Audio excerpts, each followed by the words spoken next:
Hello friends, in this lecture we are going to discuss the classification of accounts. In financial accounting, all the traditional accounting system still exists and new double entry system adopted.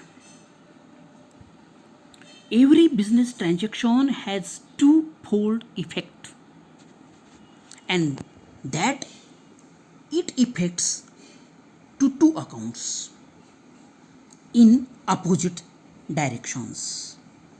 And if a complete record is to be made of each such transaction, it would be necessary to one debit and another account must be credit.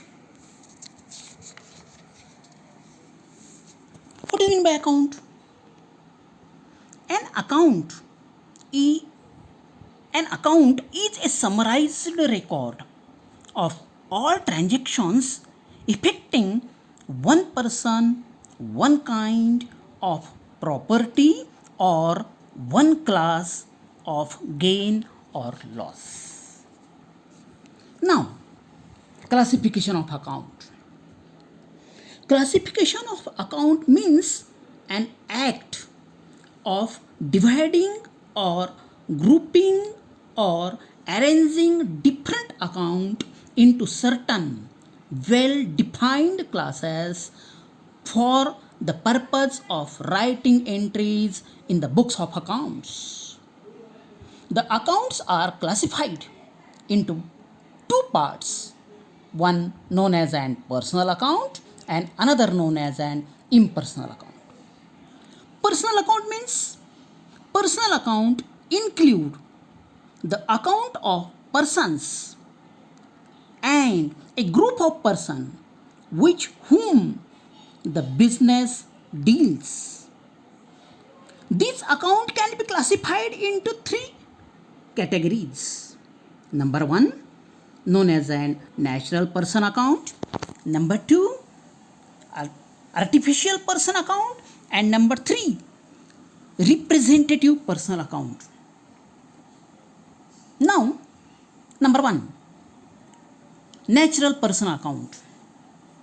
The term national personal account means an account related to individual human beings.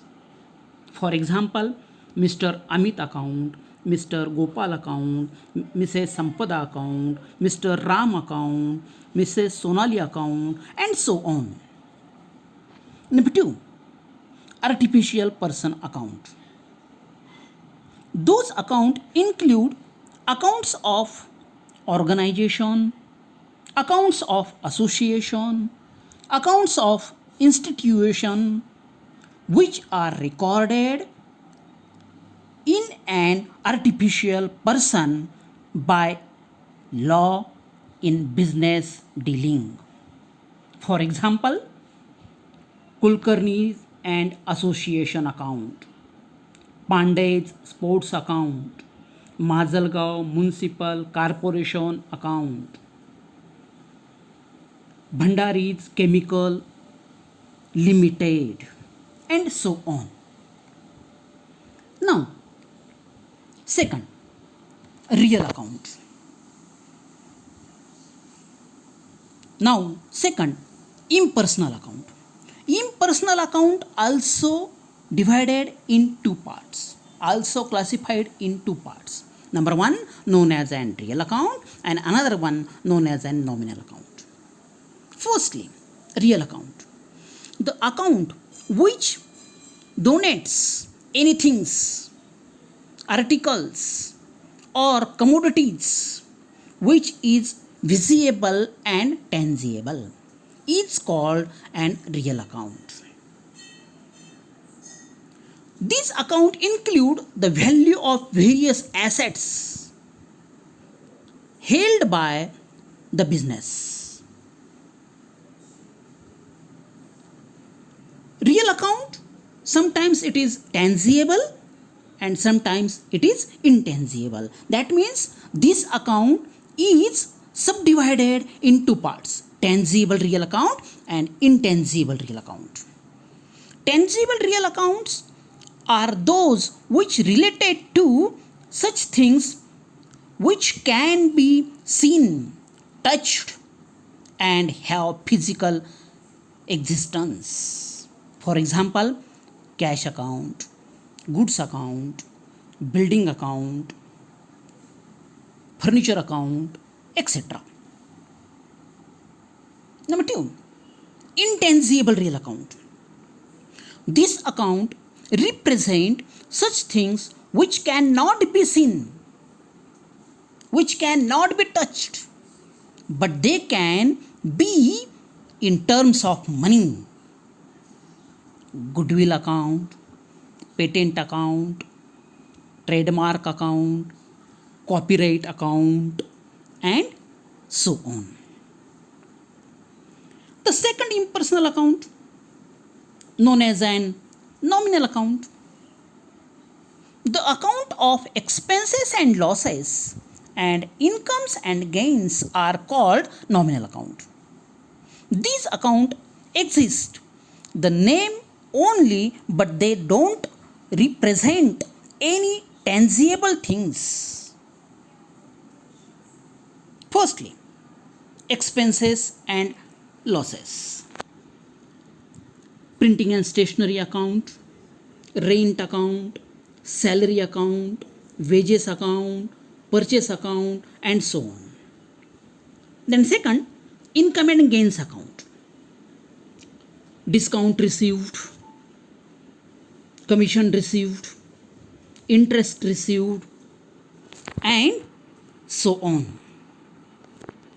We know that with the help of double entry system, when accountant record all the transactions in the business, they must be record with the help of this classification of account. Each account having a separate basic rule for debit and credit. Firstly, personal account, which were related to human beings. The basic rule for the personal account, debit the receiver and credit the giver. Who receive anything, that account must be debited. Who give anything, that account must be credited. Number two, real account.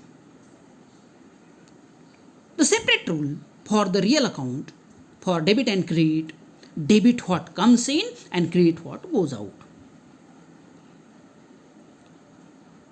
And third one, nominal account. We know that nominal account related to the impersonal account and nominal account related to income and expenses, income and gain, expenses and losses. And separate rule for that, debit the all expenses and losses, credit the all incomes and gains. With the help of these three rules, accountant must be recorded all transactions in the account, one at debit side and another at credit side.